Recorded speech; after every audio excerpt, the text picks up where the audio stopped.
Alright guys, it finally arrived yesterday.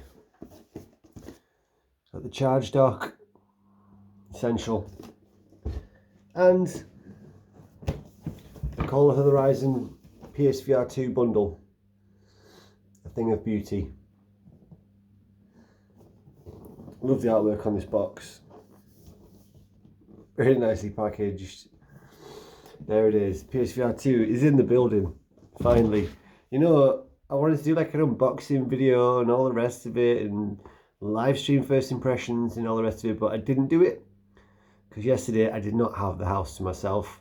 My partner was here and felt a bit awkward doing those kind of things, so we opened it together. She sat with me whilst I opened it and feigned excitement. She's not into VR.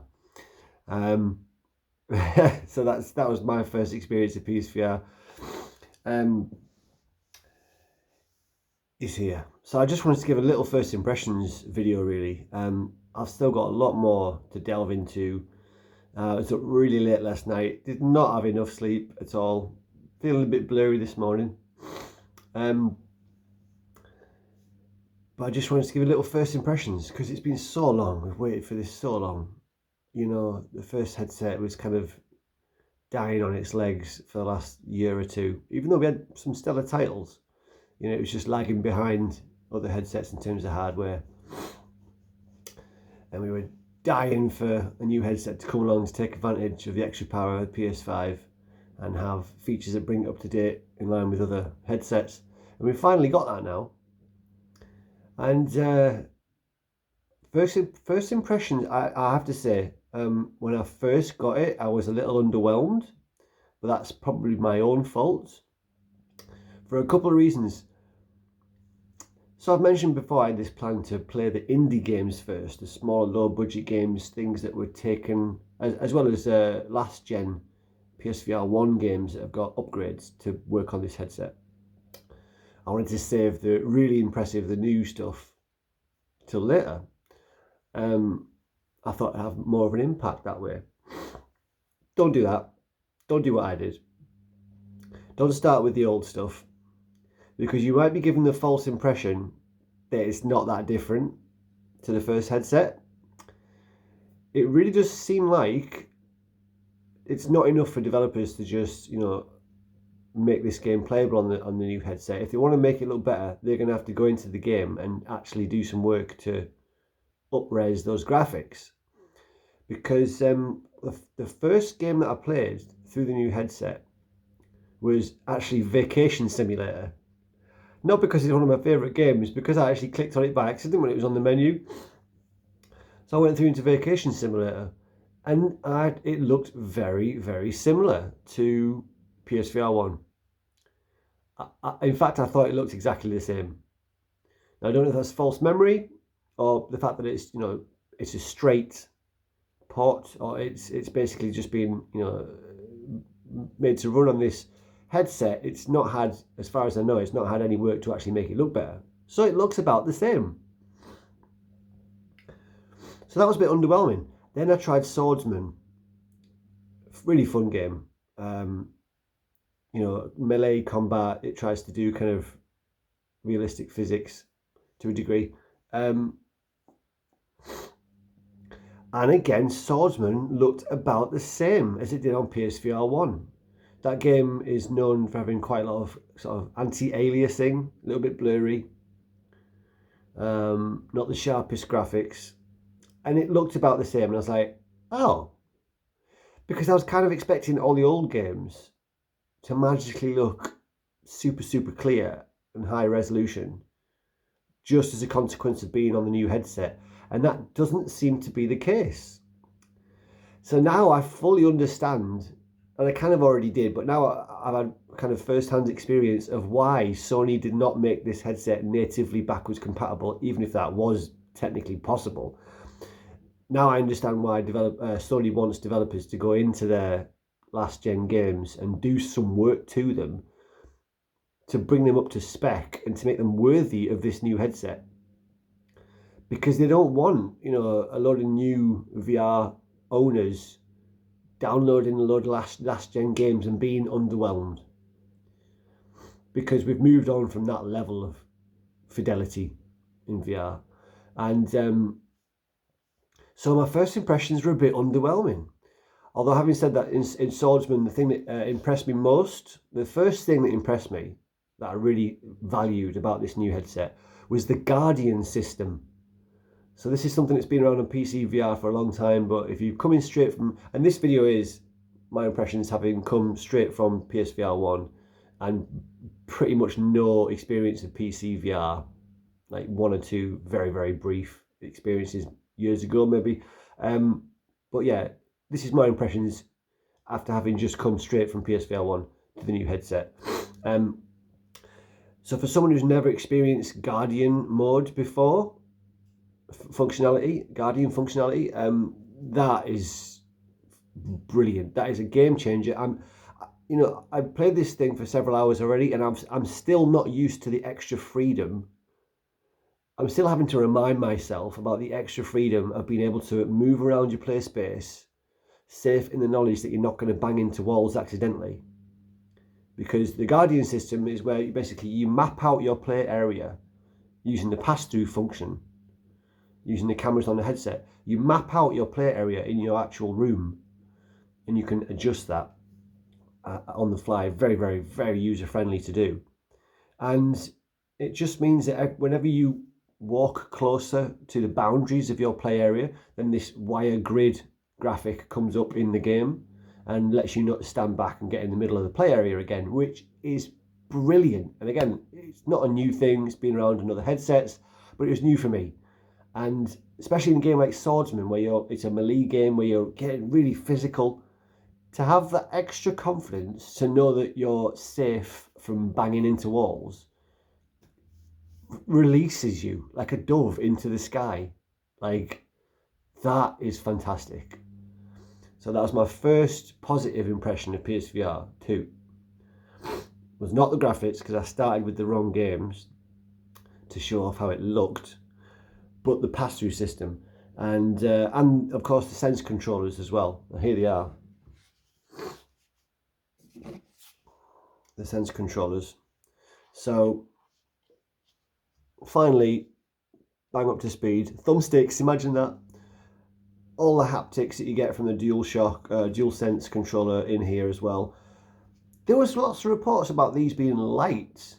I don't think they're light. They're heavier than I imagined them to be, especially after all of the kind of comments from early reviewers saying that they felt really light.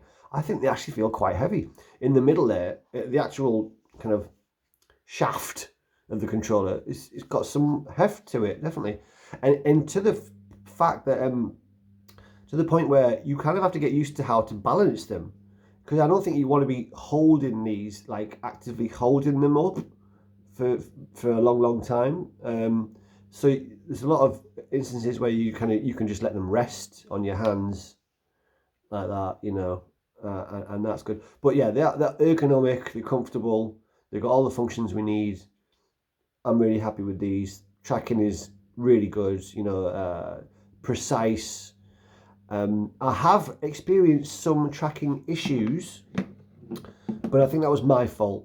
I think, again, getting a new VR headset, I am learning now. It is a process to get used to all the features of it, to get used to the setup, get used to the tracking, tweaking it to work better, that kind of thing. It's a process, because it was a bit rocky to begin with, and I didn't understand why. For the tracking, I believe it's because I had a bare bulb in the room. We have a lamp over there. It's I say a lamp. There's no shade over it. It's just a bare bulb in a wire frame. Not my choice of decor, but that I think might have been interfering with tracking. So try not to have any very bright sources of light in this when you're playing PSVR 2. But yeah, once you get your lighting right in your room, then the tracking is really good. The headset, let's talk about the headset. Here it is. PSVR 2, baby. I mean, I'm sure most of you have all seen this 1,000 times. You know, people who watch me for the VR content, this is not going to be news to you, but there may be some people from back in the day. This channel was a retro game channel for a very long time, and there may be some people that haven't been following the launch and the hype. So for you guys, that's what it looks like. Now I have to be honest, when I first put this thing on, I didn't find it comfortable. There's been so much hype about it being supremely comfortable and lightweight, and I have to be honest, when I first put it on, yeah, it wasn't as comfortable as the original PSVR.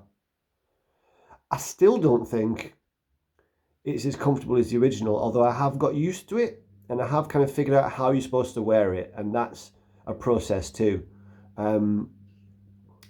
I think you have to wear it at a slightly different angle to the original headset, and that confused me because I put it on assuming it would fit exactly the same as the first headset, and I don't think it does. I think you have to wear it a little bit differently, the angle of it maybe, or something about it. But you certainly have to kind of work yourself into that comfort zone.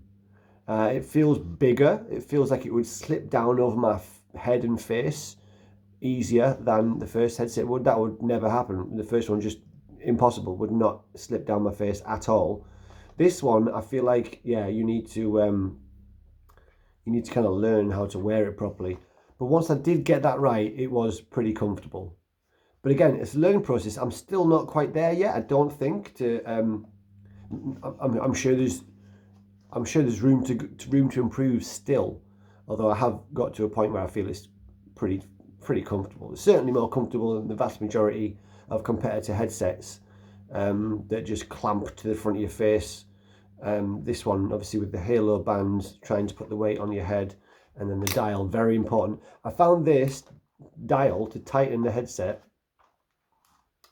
much more important than on the first headset. I very, very rarely tightened the PSVR1. I didn't feel like I needed to. It just fit perfectly. But for this, I have to be honest, I do feel like I need to tighten this to get it to fit well and stay in position. And speaking of staying in position, one of the big differences is the lenses. A lot of kind of hype, a lot of drama, I guess, or how would you call it, about the lenses on PSVR2, because it uses Fresnel lenses that have these concentric rings that do produce kind of visual aberrations in certain points. Yes, there is God rays to get to the meat of it. If you know what God rays are, that's basically where in very, very high contrast situations, light parts of the screen may reflect off of these concentric rings in the lenses, and you see that artifact. But I've only so far seen it when you're in cinema mode. So that's when you have the just kind of the rectangle screen, like a TV screen hanging in a void sort of thing. It's where you have like the PS5 home screen, menu screens, 2D menu screens. I've only really seen God rays in those in cinema mode.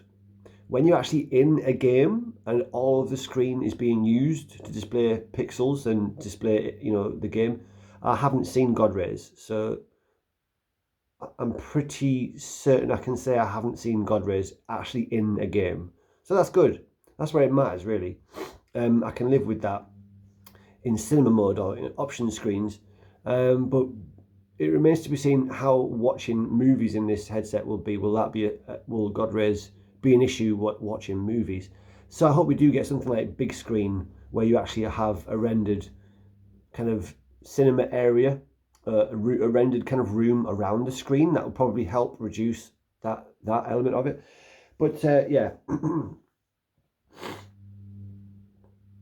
And the sweet spot, the other thing about it is, I'm talking first about some of the kind of hurdles or challenging pieces about it, to get those out of the way, really. Because they're there, they are there. So, you know, I don't want to start on a downer, but these are just this is my true first experience of it. So the sweet spot is pretty small. You have to work at getting the headset position right and everything else. Obviously, it's got the IPD adjustment, so you can change the distance of the lenses and to match your head shape. So it takes a little bit of work to get that sweet spot, to get the sharpest, clearest image that you possibly can get out of it. If you don't do that right, if you skip any of those setup stages, or if you don't pay much attention to trying to get it right, then you're not going to get the best quality image, and you might be a bit disappointed. You might see some chromatic aberrations, red and blue kind of banding around bright things, blurriness. But yeah, you just have to work at it. You just have to do what you need to do to get it right. And once you've done that, it does look really good. Now, so after playing these older games, I thought, it's not quite what I was expecting. So I jumped straight into some of the new big budget games. And this is where this headset comes into its own. And this is where you can see the future for PSVR2. And it's pretty impressive. It's pretty exciting. So the first of the big games that I played was Gran Turismo 7. I'm not a sim racer. It's never been my thing. If I ever play racing games, it's kart races. But this was impressive. This was real impressive. So there's a clear difference there in the resolution, the sharpness, off into the distance as well, from these last gen games. And that may come down to the foveated rendering. So this is the function that the PSVR2 can use eye tracking to make sure, with foveated rendering, to make sure that whatever you're looking at is as sharp as possible, and uses the full resolution of the screen whilst reducing the resolution of your stuff in your peripheral vision to save processing power. And that is a game changer. That is going to be, every single game needs to include this to maximize the performance of their games. Because if you're not using that function, there's a danger that some of the games aren't going to look as good as they can do. And it seems like it's a very easy, very smooth, very simple process for developers to add this. I say this with no knowledge whatsoever of developing games, of course, but I guess I'm saying that because it works so flawlessly. You can't see. So the PSVR2 is dynamically changing the part of the screen that is highest res depending on where you're looking, but it keeps up with your vision perfectly. You can't catch it. You can't try and get there before it becomes clearer. Do you know what I mean? That's not a thing. It's wherever you look, it is as clear as you need it to be. And it does look fantastic. But even more than the resolution, I think what's impressed me even more than the resolution is the HDR. And this is the same for me on TV screens. Like 4K TVs, yeah, then extra resolution is nice, but I didn't have any problem with 1080. But HDR is a game changer for me on TV screens and now in this headset. The extra contrast between the darkest blacks and the brightest whites really helps with immersion. So for example, in Gran Turismo 7, one of my first wow moments with PSVR2, and one of the first moments that made me just go make an audible kind of excitement noise, like whatever it was I was doing, was when the sun glinted through my vision, through just the top of my field of view. And obviously you're looking straight forward on the road, but out the top of your field of view, just the sun glinting. And it has that kind of same feel as you would in real life when the sun catches it out the corner of your eye. And you know what I'm talking about, especially if you're driving and you're having to face forward, but you see this, you have this kind of flare, almost like effect from the sun out the corner of your eye. and it has that similar feeling, and that caught me off guard. That was brilliant. So yeah, the HDR contrast is really going to help these games shine. And again, that is another aspect of, like, if you do play some of these first gen games on the new headset, that might be another reason why some of them aren't as impressive as you might hope that they're going to be on the new headset, because I assume the developers are going to have to go back in if they want HDR and alter the game to take advantage of that extra contrast. So again, yeah, don't expect all of the upgraded games to automatically look very impressive. The devs, it looks like they're gonna have to do a bit of work to get there. But yeah, when you play a game that actually does use these features, you can tell the difference. One last gen game that got upgraded that I think has made some alteration to the graphics, I believe anyway, it felt like it, is Synth Riders. Now obviously the graphics have been updated, but I felt like the contrast was better as well. And it always looked brilliant in the first headset, don't get me wrong. But this is another one of my kind of wow moments. It just felt so good in Synth Riders on PSVR 2. Absolute blacks, like absolute blacks. And this is what you get with OLED, especially HDR, I guess. And really vibrant, bright colours. And they look fantastic together. And it was very, very smooth as well, good frame rate. So that's a fairly simple looking game, but you can tell that the developers have gone in and done some changes to it, and it looks gorgeous. Synth Riders, I can't wait for people to get online and be playing that multiplayer, because we finally got multiplayer. Tried to get into a lobby very, very late last night, and there was no one to play with. So we'll see. Hopefully that'll gather some steam. That's definitely worthy of your time. Okay, then I played Horizon Call of the Mountain. So of course this is, the big game that's being pushed with the headset for launch. It is really an introduction to VR. It's really a game that it's quite obvious after a little time with it that it's a game that's designed to show off certain elements of the new headset, and make it accessible to new gamers as well. And it does look gorgeous. And again, the contrast, fantastic, brilliant resolution. The graphics look great all the way out into the distance. I heard some people mention that the backgrounds and out into the distance don't look too good, but to me, it looked brilliant. I thought it looked gorgeous. Yeah, but and this is another game where it shows off what this headset is really capable of.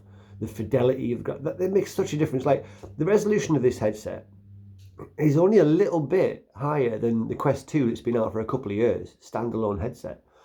But the fidelity of the graphics that are capable to be produced in this headset because of the power of the PS5 means you're going to use that resolution to its maximum capability.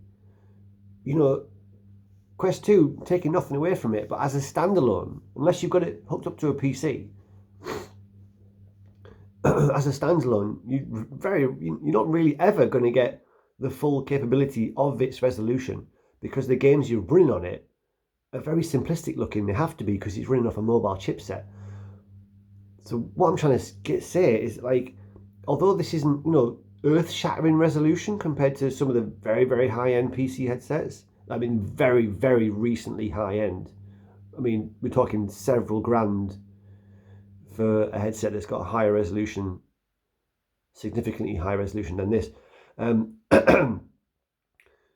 But it's already there enough to be able to give you believable, beautiful looking worlds. You just needed the right combination of power to run the games, and eye tracking with foveated rendering, it seems, is an absolute game changer to be able to really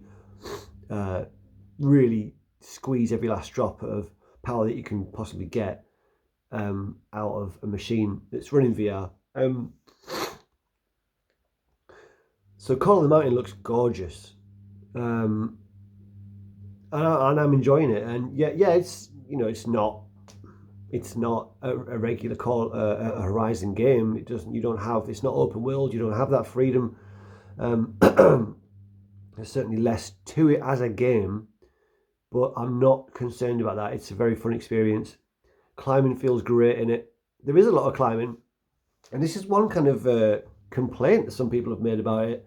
I guess if you were expecting something closer to a mainstream Horizon game, then okay, you might be disappointed, but I don't think that was a realistic expectation for a kind of, the first game out of the blocks that Sony are putting on this headset.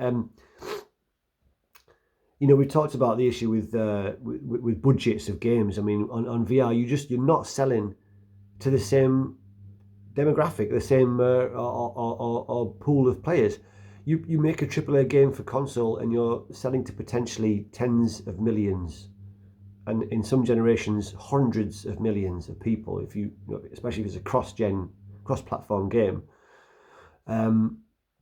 You don't have that audience to sell to in VR yet. It's still a growing medium. So in order to survive, in order to make it a viable prospect, you have to scale down the budgets of VR specific games. So that's part of the reason, I imagine, why this game is a more linear experience. And for what it is, I'm really enjoying it so far. I actually really like the combat as well. There was some criticism about the combat, because again, rather than having kind of complete freedom of movement during combat, you sort of circle around, you sort of strafe around the enemies. You can kind of go left or right. You can move smoothly, or a fast kind of dodge to the left or the right around your enemies. And I think it works really well. I think I really like the combat in Call of the Mountain so far. It's all right. Yeah, I like it. And actually, playing a normal Horizon game, you do a lot of strafing around enemies. Let's be fair. So that's a big part of that game. But yeah, I'm enjoying it. It shows what the headset can do. It shows what the screen can do. Yeah, the bow and arrow feels fantastic with the sense controllers. I'm not very far into it at all, but I can say it's gorgeous. And yeah, it's. I'm glad that I didn't hold off too long in playing these newer big games to really get a feel for what the headset is capable of on my first day with it. Because if I had just stuck to my original plan of only playing the older games that got upgraded, I would have been a bit disappointed. I'd have gone to sleep last night thinking, PSVR2 is really not that different. It is different. It's just that it's very clear to me now that developers are going to have to go into their games and really do some work to bring them up to speed if they want to take advantage of the new hardware.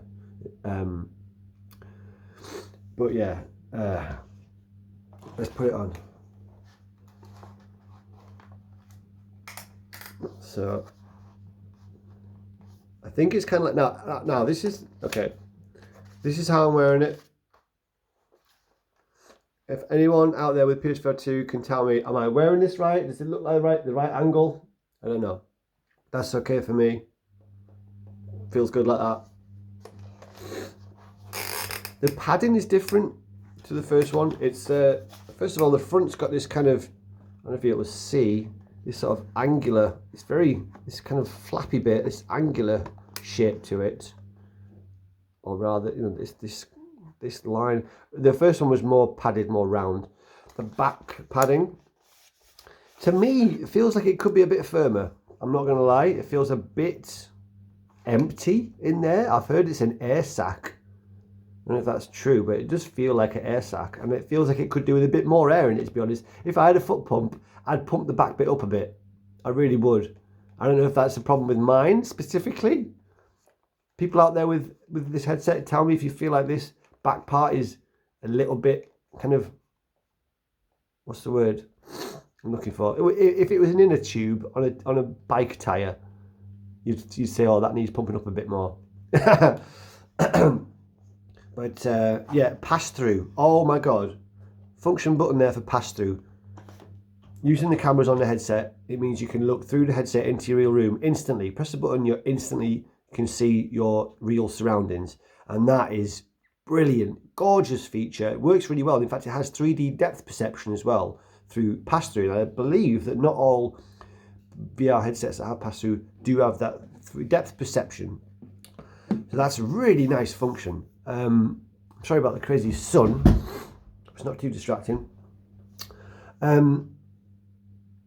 Yeah, just to be able to like orientate yourself if you need to be able to avoid the cat if he's walking past,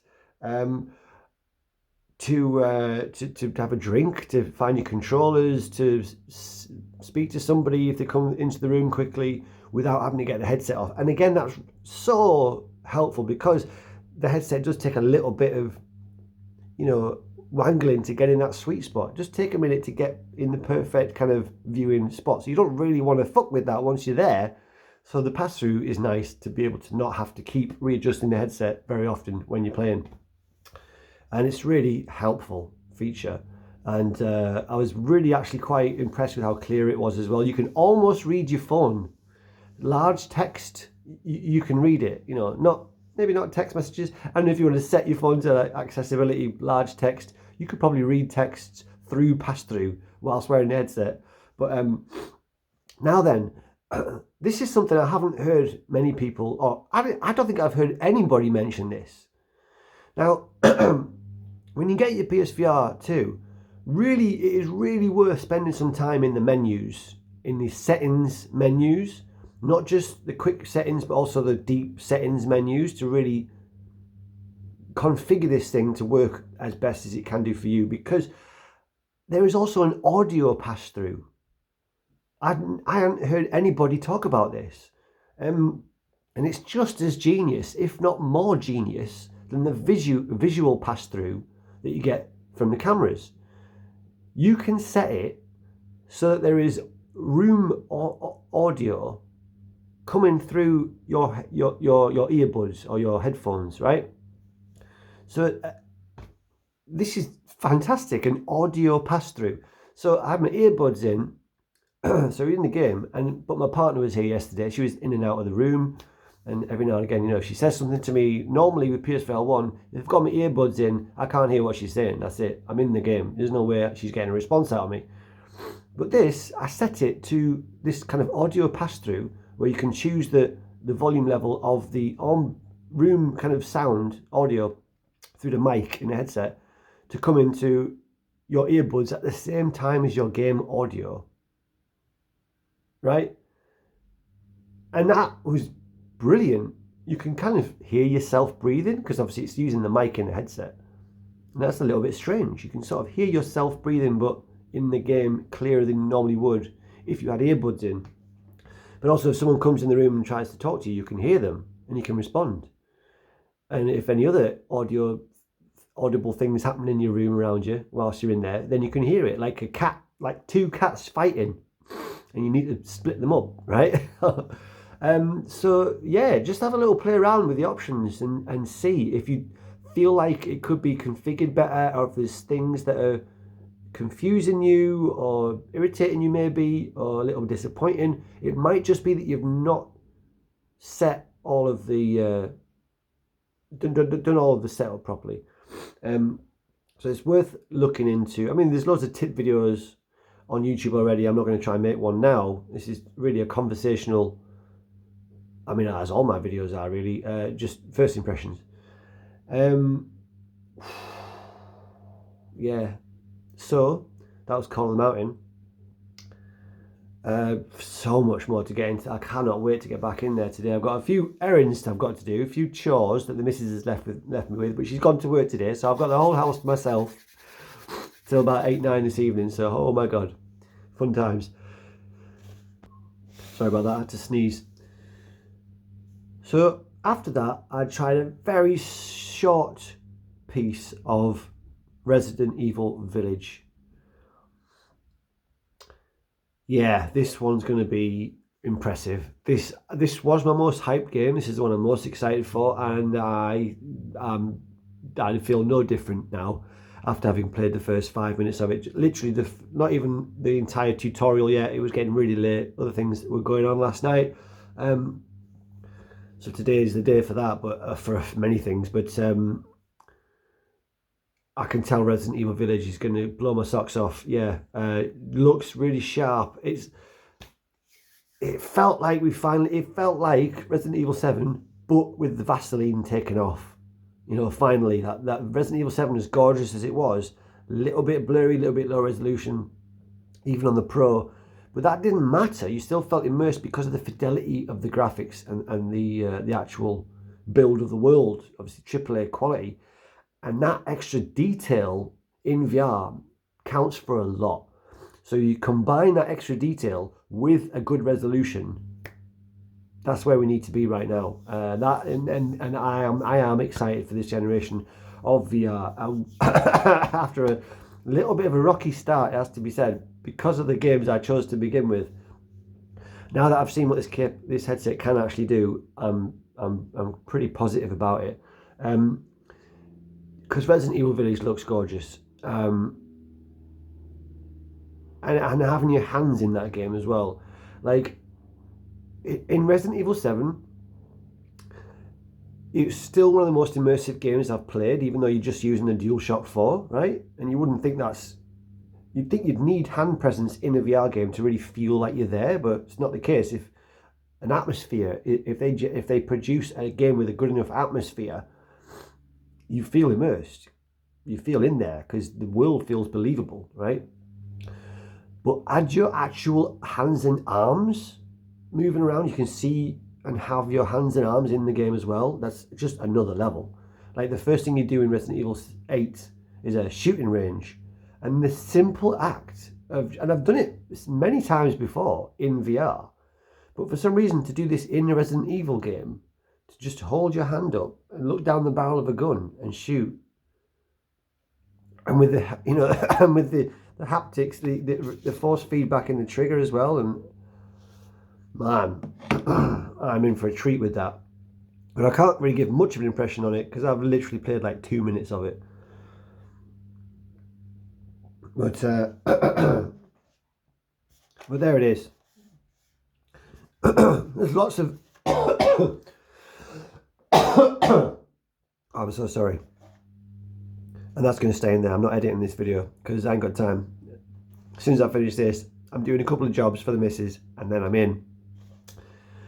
Right, yeah, there's just lots of quality of life improvements as well. It just feels like a smoother process. There's these vents, little vents in the front, and there's a fan in there as well that I didn't hear. It was pretty silent to me, and that just makes it cooler in the headset. There's no fogging up in there. I didn't have any fogging up, and it felt really cool and breezy in the headset. Not breezy, that implies I could feel wind, but felt airy. And the gasket is really good. Yeah, there's very, very little light bleed. You really don't see hardly any. A tiny little sliver of light. But it's compared to all other headsets from what I've heard. Yeah, this has got a really good light exclusion, which is really important for this one because you need the lights on to play it, really. You need to get your lighting right to get that tracking perfect. Obviously PSVR1 coming from that headset, you could play it in the pitch black if you want, or very, very low light as well, obviously because it's tracking light bulbs. But the headset does need to kind of see your room in order to track well. So yeah, if you've got one of these guys, let me know your first impressions. Let me know what you think of it. Let me know if you had any of these teething problems that I had, and what was your path to your kind of epiphany moment, or did you have that early on? I did watch a little bit of Brian's first live stream. That was a really emotional moment, man. Wow, so nice to see that guy excited, because he did it right. He experienced this the first time in the right way with one of the big games, one of the new ones, Gran Turismo 7. And it just blew his socks off. Like, what a moment that was. That was so nice to see. That guy has been an absolute soldier for the VR community, keeping us together during times when there was droughts on the first headset towards the end.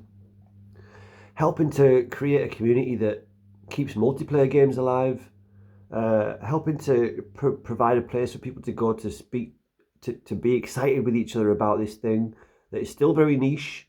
You know, I don't really have anyone in my kind of real life to get excited about VR with, because none of my friends have a VR headset.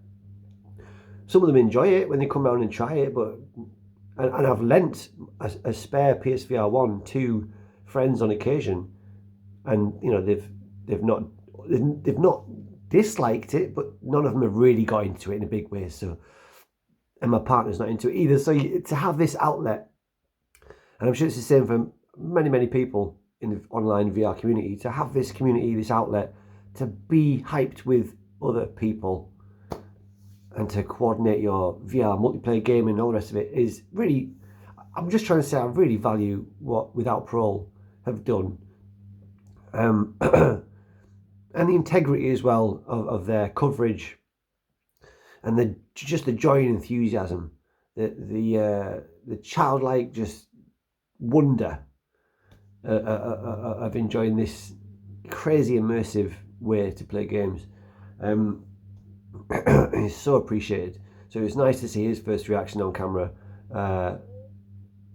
Yeah, I don't know where I'm going with that.